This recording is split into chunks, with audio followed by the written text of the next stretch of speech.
ആന പിണങ്ങി നിക്കൂലേ? അപ്പൊ ഇതിനെ നമ്മള് തിരിച്ചിങ്ങനെ ഇണക്കാൻ വേണ്ടിട്ട് എന്താ ചെയ്യാ?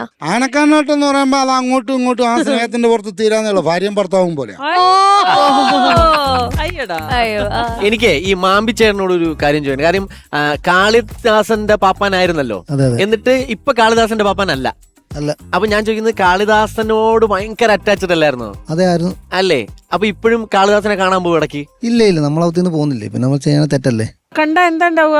അത് ചെയ്യാൻ പറ്റില്ല മേഡം. എന്ന് പറഞ്ഞു കഴിഞ്ഞാല് നമ്മള് മറ്റൊരാനക്കാരൻ അത് ദോഷം ചെയ്യും.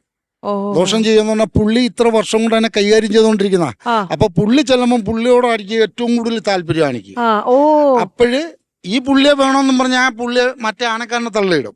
അങ്ങനെയുള്ള പ്രശ്നങ്ങൾ ഇതിലുണ്ട്. ഇപ്പൊ നമ്മള് എബ്രോഡ് എല്ലാം ഉത്സവത്തിന് പോകുമ്പോ റോബോട്ടിക് ആനകളാണ് ഇറങ്ങി തുടങ്ങി. 2-3 നിവിദ്യയുടെ കല്യാണത്തിന് റോബോട്ടിക് ആന ഉണ്ടായിരുന്നു. ഒരു റോബോട്ടിനെ കല്യാണം കഴിച്ചു. അല്ല, അപ്പൊ എന്താ പറയാനുള്ളത്? ആന ചെല്ലണ്ടടുത്ത് ആന തന്നെ ചെല്ലണ്ടേ? അതെ, അതാണ്